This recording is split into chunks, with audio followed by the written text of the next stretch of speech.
Mixing is about more than color. It's about chemistry, application, and avoiding waste.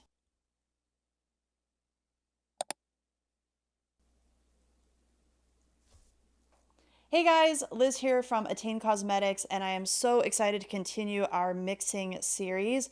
Today, we're going to be talking about how to do additional color mixes, like working with jelly colors, as well as some 3D art gel. And I'm also going to talk to you guys about best practices for mixing as well as storage. So let's get into it. So the biggest considerations with mixing colors is that we want to maintain cleanliness so that we don't contaminate our bottles. So in order to do that, I'm not going to use any of the brushes from my bottles. I'm going to use a separate palette and a separate brush. Today I'm using the Attain application brush. I like to use this end for mixing colors, and then I can use the other brush end for applying them. When we're mixing product, we want to start with small amounts to check if we like the mix that we're coming up with before we end up wasting a bunch of product. So I'm going to take a little bit of Attain pitch.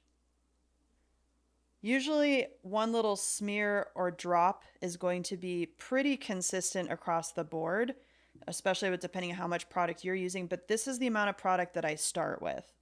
Then I can add an equal amount of Attain Shine. We can always add a little bit more.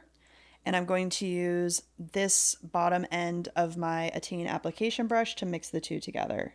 So I'm able to create a jelly color from just mixing one of my existing colors and Attain Shine top coat.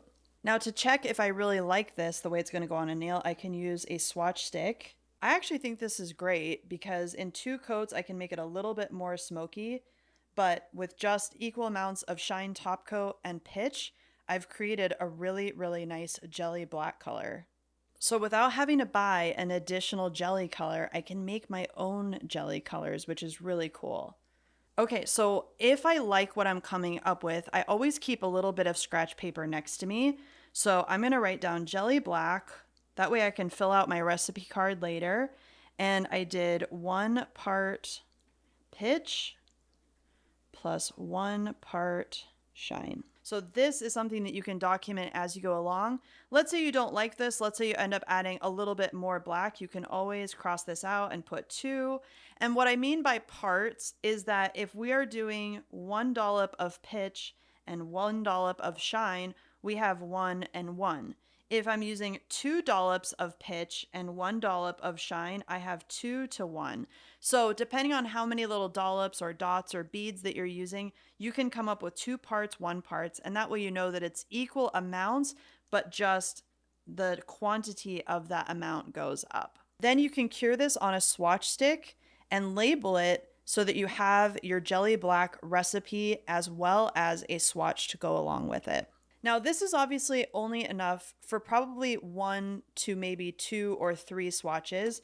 So how do we scale up for a full manicure? So the best way to know how much you're going to need for a full set of nails is to actually test it on 1 finger and then scale up from there.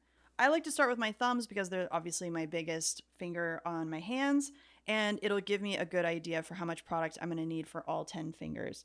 So I'm just going to test to see how much product I have on my brush and if that's going to be enough for a full finger application. So I could do 2 coats of my sheer black if I want to, or I could leave it super sheer. On a clear nail, it's going to look even more sheer than this. And so once I'm happy with that, I know that I had about half of those 2 dots on my palette when I scraped it off. So let me show you how we're going to break this down. Okay, so to start with my jelly black, let's say 1 nail, and sometimes this is helpful because if you're going to do an accent nail or nail art, we can basically assume that, let's say I didn't even waste the product on my swatch stick. Let's say I'm going to do 1 pitch plus 1 shine. Okay, so that's my 1 part pitch to 1 part shine. That's my 1 nail recipe. Well, then if I need to scale up for all 10 fingers, I'm going to do 10 dots of pitch plus 10 dots of shine. Okay? And if your nails are much longer or much shorter, you're going to get different numbers for this. And that's why I recommend testing it on a thumbnail, because this is going to be your largest finger. You're going to end up with a little bit of extra product because as you go down all 10, your pinky and ring finger and all that's going to be smaller than your thumbs. So you'll end up with even a little bit of product if you base this scaling up of your recipe on your thumbnail. And again, even if your nails are longer or whatever it is, these numbers will change just slightly. So this is how you can come up with a recipe for something super simple like a jelly color. Let's say I run out of product and I've used up almost all I had on my palette and I want to add a little bit more. I can still refer back to this same recipe for one last nail, and that way I can just use enough product for this one last nail that I've run out on. So if this ends up being a little bit too short, you can adjust this after, and then that way you always know how to make one nail worth if that's all that you need. When you go to add more product, I recommend you do not touch this pre-mixed area with either one of your brushes from your bottles. Remember, cleanliness is really important because we don't want to contaminate our product. So I'm going to add over here, and that way I have a clean space on my palette that isn't going to get contaminated inside of my bottles. Okay? So I can use this little area here. I can mix it back into there to check the color consistency. So I'm going to mix here first just to make sure. And then I can even put a streak down next to this to make sure it's about the same opacity. So you can see that's really dang close to the original mix. And that way I can feel confident that, hey, this is the right recipe for even one last nail and they're not going to look super different. When you want to use a lot of product, you can squeegee the product off of your palette, use a really high brush angle and a lot of pressure. That's going to help you get the maximum amount of product onto your brush. If you want to deposit product back onto your palette, you can either roll it off your brush like that or use a really, really parallel kind of angle as you're brushing. So I can scrape a ton of product off and see how much of a dollop I get on my brush. That way I'm using all of my product up and I'm very minimal on the amount of waste I might have left over on my palette. When you're all done creating colors and applying them, you can clean your nail application brush. I'm using a wipe with just a little bit of cleanser to squeegee off the gel. So you never really want to rough up your brush like this. You want to always lay your brush down into a wipe, cover it up, and then just squeegee off any excess product into the wipe, and always do it in one direction so that your bristles stay really nice and tight. And you can clean your palette with a wipe and a Attain Clean Cleanser as well. All right, let's make some 3D art gel. I'm gonna make some red 3D art gel to do a cute little bow on one of my nails. So I'm just gonna put a little dot of lipstick onto my palette. Then I'm gonna take a little bit of Attain Adhesion, which is our base and builder gel in one. I like Attain Adhesion because it has a nice thick consistency and it's also going to help me dilute the pigment of my 3D gel just a little bit so it cures better. And then last but not least, I'm going to use a little bit of Attain Strength Powder. I typically find that 2 parts powder to 1 part gel works really well for getting that right consistency. So I just use my cuticle pusher to sprinkle a little bit in there. And then I can use a toothpick, an orange wood stick, a spatula, the end of my nail art brush, whatever I want to mix all of this together. This is going to help you make a really cool 3D putty that we can use to make a 3D bow. Then I'm going to take my application brush and I'm going to keep a wipe handy that's wet with Attain Clean Cleanser. I'm going to pick up a little bit of my red gel. I like to apply this onto a slightly filed surface just to make sure that the two things can grip together. So I'm going to roll that off, make sort of a little ball first,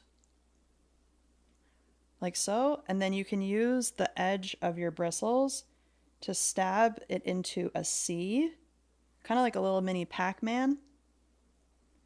Open up the bow just a little bit, and then you can pull these back towards the center and then go ahead and flash cure. Then I'm going to wipe off my brush, Grab a little bit more for the other side, trying to grab an equal amount. Put that here. Make a little ball. Kind of place it, smooth it out just a little bit. It's still very 3D, as you can see.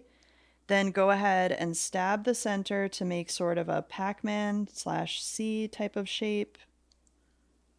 Okay, open that up just a little bit. And then you can pull this back to make kind of more of like a tapered bow shape. The cool thing about gel is that it doesn't cure until you put it in the lamp. So you can really play around with this as much as you want to. Once you're happy with the placement, go ahead and cure.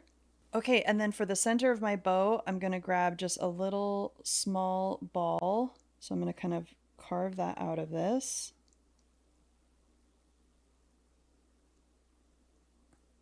Pick up just a small amount for the little center of my bow. Then I can put that down right in the middle. And just kind of push it into place. Don't flatten it too much because you want it to be cute, like that. And then go ahead and fully cure.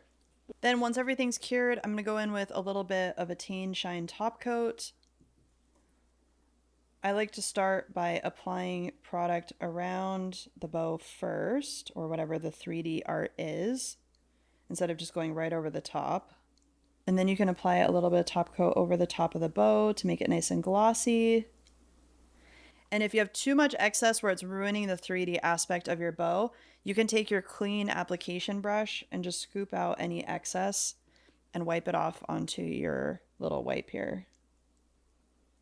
That way you don't lose that nice texture. All right, once you're happy with that, you can go ahead and fully cure in your nail lamp.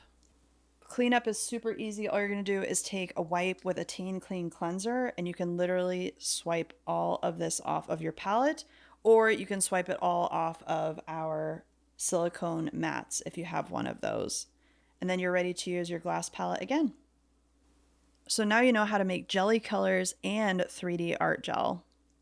Now, most people's knee-jerk reaction when they get into making custom colors is they immediately think about storing it in some kind of container. A lot of people are tempted to make a ton of product and then put it into some kind of jar or bottle. I don't recommend this because long-term storage of hand-mixed gels is not recommended. And it's better to always maintain fresh bottles of uncontaminated product that you're mixing and making fresh recipes with than trying to make a whole bunch of product all at once that ultimately you may not end up liking the color long term, or you may not need it, and then you've wasted all of your actual core product for trying to make custom colors. So instead of thinking about making huge amounts and storing it, coming up with recipes that you can create anytime you want to is really a better way to handle it. The goal is to use up what you own, not to create additional piles of waste that you're ultimately never going to utilize.